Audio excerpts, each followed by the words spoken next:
सतावर राणा पे। देखिए, मैंने आपसे बोला कि सरकार को बने हुए 11 साल हो गए, ये काम पहले ही करना चाहिए। जो आतंकवादी देश पे हमला करते हैं और इतने दिन तक बाहर थे, हमारे संबंध भी सभी देशों से अच्छे हैं, पहले उसको लाना चाहिए था और उसको कड़ी से कड़ी सजा मिलनी चाहिए। समाजवादी कार्यकर्ताओं ने लखनऊ में दिल्ली के मुख्यमंत्री के खिलाफ प्रदर्शन किया था, उनके खिलाफ एफआईआर दर्ज हुई है, 7 से 25 लोगों के नाम भी है उसमें। मुझे लगता है कि ये विपक्ष की आवाज दबाने का एक रास्ता है। लोकतंत्र में, संविधान में अधिकार मिला है कि जहां लोकतंत्र होता है वहां अगर सरकार की नीति या कोई गलत शब्दों का इस्तेमाल करता है किसी नेता के खिलाफ और सम्मानित नेता के खिलाफ, तो उसको हम अपनी प्रोटेस्ट कर सकते हैं लोकतांत्रिक तरीके से। अगर हम लोकतांत्रिक तरीके से कोई बात कह रहे हैं और अपना विरोध प्रदर्शन कर रहे हैं, तो इसका मतलब थोड़ी आप उस पर एफआईआर कर देंगे। इसका मतलब आप विपक्ष की आवाज दबाना चाहते हैं, आप लोकतंत्र का गला घोटना चाहते हैं। अहमदाबाद एक अहम कार्यक्रम चल रहा है जहां आज राहुल गांधी ने सामने आकर अपनी बात रखी वक्त पर और कहा कि ये सीधे तौर पर फ्रीडम ऑफ रिलीजन और कॉन्स्टिट्यूशन पर अटैक है। साथ ही उन्होंने कहा आरएसएस की आइडियोलॉजी देश का संविधान खत्म करने में लगी है, ये लोग डेमोक्रेसी खत्म करना चाहते हैं। भारतीय जनता पार्टी किसी की बात सुनती कहाँ है? किसान बिल बनाया था तब भी आपने विपक्ष की बात नहीं सुनी, विपक्ष की राय नहीं मानी।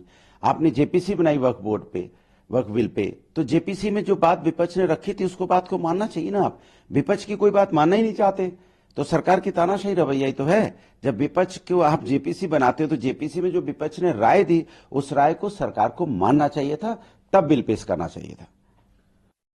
एक खबर सामने है जहाँ पे वक्फ बिल को लेकर बिहार गवर्नर आरिफ मोहम्मद खान का बयान है। उन्होंने कहा है कि if you have no loyalty to your purpose and you are not doing any work to fulfil that objective then it is not the responsibility of government to top the misuse of property worth crores of rupees ensure benefit reach those who have right to this benefit। सवाल है कि इतने साल से तो Bharatiya Janata party की सरकार है, 11 साल से यहाँ है और ज्यादातर प्रदेशों में भारतीय जनता पार्टी की सरकार है। 10 साल से, कहीं 15 साल, कहीं 20 साल, कहीं 8.5 साल।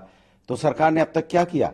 जो लोग इस तरह का काम कर रहे थे, जो वक्फ बोर्ड के चेयरमैन बने हुए, उसके ऊपर सरकार ने क्या कार्रवाई की? सरकार बताए। सर कांग्रेस ने कहा ये 29 की लड़ाई है, 27 के मरफत ही होगी। देखिए, 2027 में उत्तर प्रदेश में अखिलेश यादव जी के नेतृत्व में समाजवादी पार्टी जीतेगी और वहां पे सत्ता परिवर्तन होगा, जो कि जनता ने मन बना लिया है कि इस बार अखिलेश यादव को चीफ मिनिस्टर बनाना है। मल्लिकार्जुन खड़गे उन्होंने कहा कि मोदी खुद पूरे देश को बेचने में लगे हुए हैं। देखिए, सवाल यह है कि जो देश की जो नीतियां हैं, हम बार बार ये कहते हैं देश के असली मुद्दों पे चर्चा नहीं हो रही है। असली मुद्दे अभी 50 रुपए एलपीजी बढ़ा है गैस सिलेंडर का, तो एलपीजी गैस सिलेंडर के 50 रुपए बढ़े हैं, कोई चर्चा नहीं, कोई बात नहीं, किसी तरह की कोई कहीं सुगवाहट नहीं। तो इसके मतलब महंगाई पे जो चुपके से वक्फ बोर्ड पे चर्चा करा के और इधर महंगाई बढ़ाते जा रही है सरकार। तो ये इसका जो लोड है, इसका जो वजन है, आम आदमी पे तो पड़ेगा। तो आम आदमी की बात कहां हो रही है? आम आदमी को सिर्फ उनको महंगाई की मार झेल रहा है, वो बेरोजगारी की मार झेल रहा है और सरकार, भारतीय जनता पार्टी वक्फ बोर्ड के बिल पे सबको ध्यान भटकाए हुए है। आखिरी दो सवाल। अर्जुन खड़गे ने आज कार्यक्रम में टैरिफ की बात उठाई कि अमेरिका ने जिस तरह 26% टैरिफ लगाया है उसकी बात कोई नहीं कर रहा। संसद में भी हमें इस विषय को नहीं उठाने दिया, मोनोपोली हो जाएगी एक तरह से। वहीं अडानी अंबानी को जिस तरह से दिया जा रहा है वो भी मुश्किल हो जाएगा कारोबार। देखिए, टैरिफ की बात तो लगातार हम लोग उठा रहे हैं कि भाई अमेरिका ने हमारे पर टैरिफ लगाया तो सरकार को कुछ कहना चाहिए। भाई हमारे लोगों को हथकड़ी बेड़ियां लगा के भेज देते हैं अमेरिका वाले, भाई उनके लिए लीगल है, लेकिन हमारे लिए तो हमारे हिंदुस्तानी उनके लिए इलीगल है, हमारे लिए तो लीगल है ना। तो उनको कम से कम हथकड़ी बेड़ियां लगा के तो नहीं भेजिए।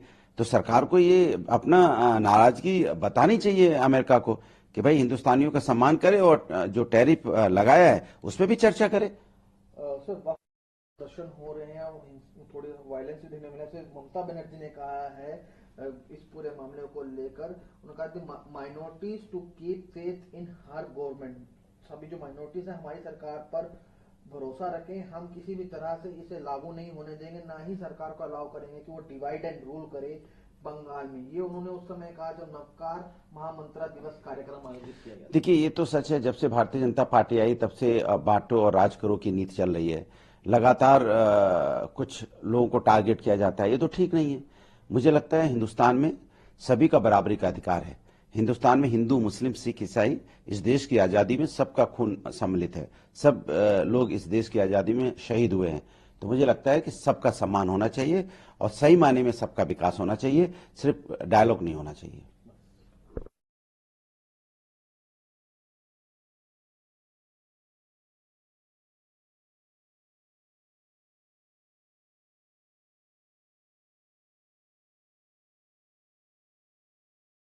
सही मायने में सबका विकास होना चाहिए, सिर्फ डायलॉग नहीं होना चाहिए।